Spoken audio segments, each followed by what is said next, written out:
Let's talk a little bit about breakups, but in another context, okay? This is a Dear Dr. Karyn question. My daughter and son-in-law are going through a divorce. They have 2 kids that we love dearly. We also love our son-in-law very much, and we're wondering how we can support both of them through this difficult time. It's a tough call for the grandparents. Yes. How to deal with the kids and Yes. the grandkids and so on. So this is a perfect example about how, breakups can actually obviously go into a different direction. So I'm curious with this. I love getting feedback from audiences. So put your hand up if you think it's okay for the mom to be friends with both her daughter and the son-in-law. Put your hand up. I would say it is okay. Okay, but 60-40, yes, okay. And I would absolutely agree with that, and I actually think it's really healthy right across the board. Right. This is a beautiful example how parents do not have to choose. Parents are their own person, and if they can decide who they want to be friends with and who they actually don't want to be friends with. So absolutely, it's actually appropriate. Now, people can actually hurt, the daughter might be actually really upset about it, but that's their issue, that's her issue, not their issue. So in terms of answering this question, what I'd actually recommend is for the grandparents to sit down, both of them, probably separately, and say, listen, we want to be helpful. We really want to be helpful. Explain to us, what does that look like for you? Just give us some pointers, because we don't know what that looks like. Right. People define help differently.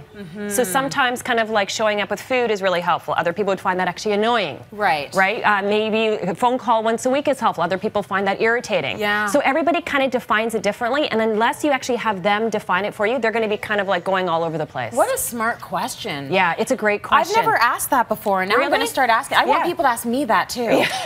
Could you ask me what I consider to be helpful, please? So I can spell that out for you. Direct. No, because a phone conversation ain't going to do it for me. That's annoying. Yeah, right. I don't have time to be on the phone. Like, it's the last thing I want to do. Yes. Unless we're phoning each other to say, I'm going to see you face to face next Thursday. Yes. Then a phone call is warranted. But otherwise, I don't have time for that. And you know what? The beautiful thing about this question is that it takes it all the guessing. Yeah. Right? And if the intent is to be helpful, you can say, listen, I want to be helpful. That's my intent. But I just don't know what that looks like. So can you help me understand exactly what does that look like? Give me 3 things that I could do. Right. And you always want to make sure that when you're actually getting a person to define it into a behavior. Okay. So if they say, well, I want you to care for me. Well, that's not concrete. Like what? So what can I do? Does that mean, and sometimes you can actually even give options. Like, does that mean calling once a week? Does that mean, taking the kids out for Saturday to give you a little bit of downtime so you can be getting, explain what can I do, because my intent is to be helpful. Right. It's a difficult situation because for the daughter,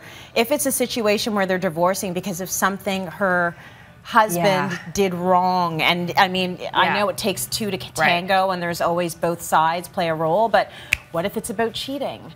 Yes. It's difficult. It would probably be very difficult for the daughter to understand why her mother would still want to have a relationship with her ex-husband. And somebody yelled yes. Right? Then at that point, it's like, oh my God, you cheated on my baby. I don't know if I can talk to you ever again. Right. So, and again, as an adult, as a grandparent, you can decide, do I want to be a friend with this person or not? Right? Like, what does that say if they did cheat? What does that say about their character? Is that the kind of person that I want to have in my life or not? Right. So you can make those judgment calls. But bottom line, for the sake of the children, it is really great for the grandparents to be friends with both their mom and their dad. Absolutely. It takes the pressure off of kids. It does. Yeah. It does.